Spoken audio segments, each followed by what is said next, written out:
Hey, brother. Hey, listen, man. I know you couldn't be here this week, but I wanted to do something for you to keep you motivated, but also to keep enforcing some of these new harmonic exercises we've been doing. So last week we talked about augmented chords, and I challenged you to write a song with one, and I still do. And I showed you three possibilities. One, which is typical, is to make an augmented chord on the 5. So if I'm in the key of D, I might play a A7 augmented as the funky 5 chord that sounds a little bit dissonant.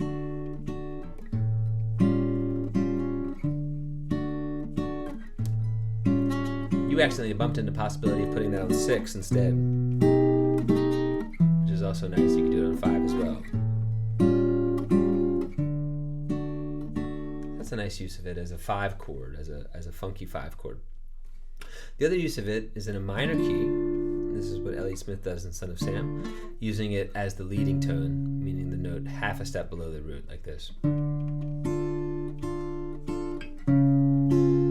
So this is a C sharp augmented, so it's like a C sharp minor, but these all just shift down. It's a great voicing, and the D string is muted.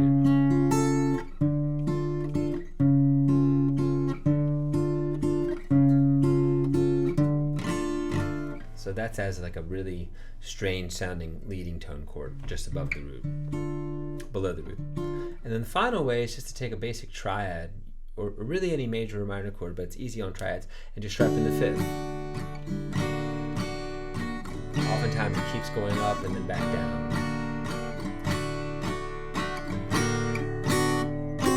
On an A chord it'd be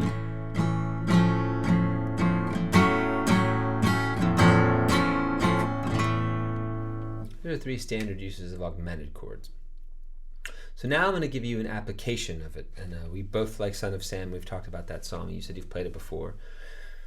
I'm going to show you just the first progression, the very intro progression, because he's using all these tricks. He's using diminished chords, which is from a previous lesson, and he's using augmented chords too. So he's in A minor. So there's many guitars going, and they're all playing slightly different things, at least 2 guitars, probably 3. But I'm just going to show you the harmonic underpinnings of this progression, because it's a great progression to get into your hand and to think about the voicings and use them in your own songs. So you have A minor, and I was using the trick that I told you about, using an augmented chord on the 7th degree. But on the low E string, the shape is different. So you have G sharp, and then you have your pinky on the D string, and that's the G sharp octave, and then you have these 2 fingers on the 5th fret. So it's 4, 6, 5, 5. So it's bum, bum, ba, na, na, na, na, na, na. Back to A. Ba, ba, ba. Now it's a D7, but keep A in the bass, so it's D7 over A. Ba, ba, ba. Now this is beautiful. He just flattens the first finger and the ring finger, but leaves the pinky there. Ba, ba. This is a weird kind of G sharp half diminished 7. I just called it G sharp minor 7 in your book. Then you go to this beautiful E minor triad. It's the same as the open 3 notes, but we're using here 5, 4, 5, putting G in the bass. This is a minor chord with a 3rd in the bass. So you go from this, ba-da-da-da, wait, da, then to a proper F sharp half diminished. We've done half diminished on the A string root, but this is important, very important chord. Elliott uses in all of his songs. It's 2, 2, 2, 1. So it's an F sharp half diminished. It's also called a minor 7 flat 5 in jazz speak. And then you can just play a thumb F and an E. So that's his intro, but it's very sophisticated harmonically and uses a lot of our tricks. So it's A minor, ba, na, na, G sharp augmented, da, na, na, na, back to A, ba, na, na, D7 with A in the bass, ba, flatten the roots, ba, ba, E minor over G, ba, da, da, da, F sharp half diminished, ba, da, da, ba, da, da, da, da, da, A major. That's the other cool trick. He's got this firm A minor thing, but then he's used what we call the parallel major. So you stay on the key of A, but switch from major to minor. And then it goes from there in many different chords. But that's enough. And I wanted to teach you the augmented chord on the low E string, and also the minor with a 3rd in the bass, and also the half diminished on the low E string. And then that Radiohead song that you probably don't know, but I'm fascinated by it on a number of levels. I want you to incorporate this into your playing this week too. It's called You and Whose Army, and it's based on what we call a sequence. So it uses sequencing, which I want you to try to use in a song. It could be a new assignment, in addition to the augmented chord assignment. Sequencing, and also it uses the half diminished chord again. Minor 7-5-5.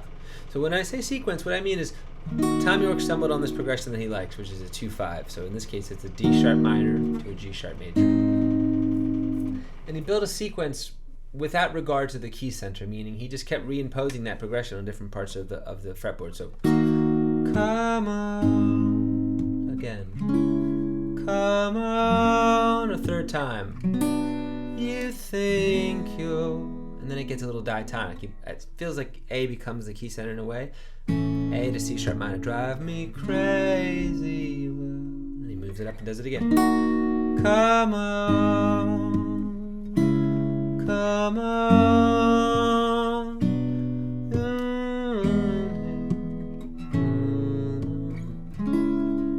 So that's a sequence. You can make anything a sequence. If I went,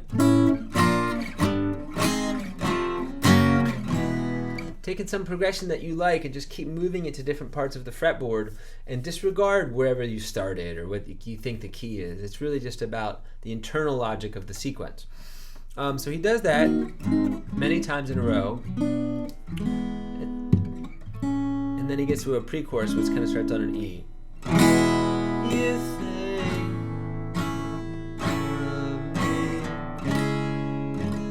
Very simple and diatonic. E, A, C sharp. But then he gets this lovely jazz thing. So now we have a half diminished on the A string. We've done this chord. It's really sweet, and it goes 6, 6, 7, 6, 7. Feels like a D chord. So he goes, what is it?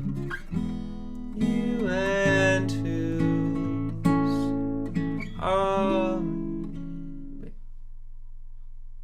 I can't remember how the lyric goes here, but he goes, to. So now it's the progression from before, but proper jazz style with a half diminished. And then he does this awesome walk down on the C sharp where the B goes into the bass. You've done this in your songs, and now we have an E7 over G sharp. No, an F sharp 7 over A sharp. That's 6, 2, 6, 4, 6, 5, 6, 4, 6, 5.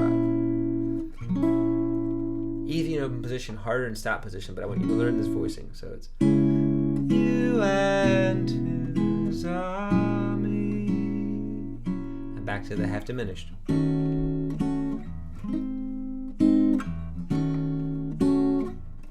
Repeat. You and you forget so easy. And then the very last time he goes back to C sharp. Now he does Elliot's trick. He goes to the parallel major. So right now it feels very clearly like I'm in C sharp minor. The verse, I don't know what key that's in. It's a sequence. But then he goes from minor to major. We ride tonight. But it still has some blues because the second chord is a flat 3. So it has some minor in it, is what I meant to say. And he says, we ride tonight. So he's using all these tricks, the sequencing trick, the half diminished 7 trick, and then the parallel major after a long bout in the minor key trick. So try to absorb both of these into your playing this week, learn all these new voicings, and then try to make a song with augmented chords, try to make a song with some half diminished 7s, and then maybe a sequence. That's what I really meant to say, a sequence of any sort. But it has to be at least twice feel like a sequence, usually more times, 3 times or more. See you, bud.